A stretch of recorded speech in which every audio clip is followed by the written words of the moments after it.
എന്തുകൊണ്ടാണ് മനുഷ്യർ ഒരു നിശ്ചിത കാലം ജീവിച്ച് ഒടുവിൽ മരിക്കുന്നത്? പാപത്തിന്റെ ശമ്പളം മരണമത്രേ.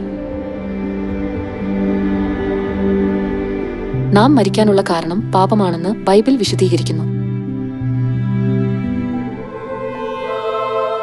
മരണശിക്ഷാർഹമായ നമ്മുടെ പാപങ്ങൾ ക്ഷമിക്കപ്പെട്ടാൽ നമ്മുടെ ശരീരം നശിച്ചാലും നമ്മുടെ ആത്മാക്കൾക്ക് നിത്യമായി ജീവിക്കാൻ കഴിയും.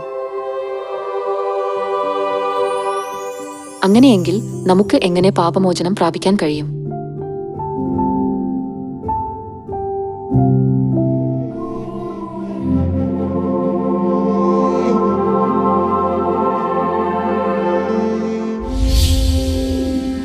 യോഹന്നാൻ സ്നാപകൻ മരുഭൂമിയിൽ വന്നു പാപമോചനത്തിനായുള്ള മാനസാന്തരത്തിന്റെ സ്നാനം പ്രസംഗിച്ചു.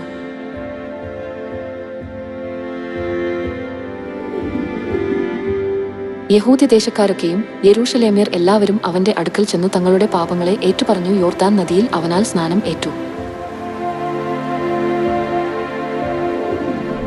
പാപമോചനത്തിന്റെ ആദ്യപടിയായ സ്നാനത്തിന് വിധേയനായി യേശു നമുക്കൊരു മാതൃക കാണിച്ചു തന്നു.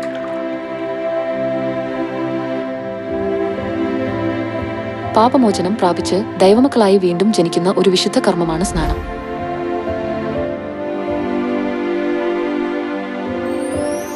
അങ്ങനെയെങ്കിൽ നാം എപ്പോഴാണ് സ്നാനം ഏൽക്കേണ്ടത്?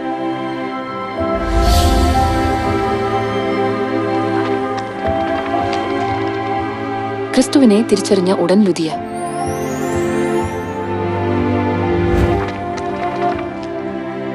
എത്യോപ്യൻ ഷണ്ടൻ വഴിയിൽ വെച്ച് ഉടൻ തന്നെ സ്നാനമേറ്റു. കാരാഗൃഹപ്രമാണി രാത്രിയിൽ ഉടൻ തന്നെ. നമ്മുടെ വിശ്വാസത്തിന്റെ പൂർവ്വപിതാക്കന്മാർ ക്രിസ്തുവിനെ തിരിച്ചറിഞ്ഞ ഉടൻ തന്നെ സ്നാനമേറ്റത് എന്തുകൊണ്ടാണ്? കാരണം സ്നാനത്തിലൂടെ പാപമോചനം ലഭിച്ചാൽ ശരീരം നശിച്ചാലും ആത്മാക്കൾക്ക് നിത്യജീവൻ ലഭിക്കുമെന്ന് ദൈവത്തിന്റെ വാഗ്ദത്തത്തിൽ അവർ വിശ്വസിച്ചു.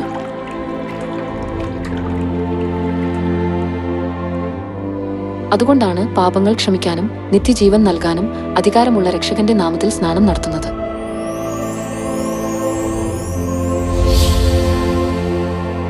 രക്ഷകന്റെ നാമം, പിതാവിന്റെയും പുത്രന്റെയും പരിശുദ്ധാത്മാവിന്റെയും നാമം നിങ്ങൾക്കറിയാമോ? പിതാവിന്റെ നാമം യഹോവ,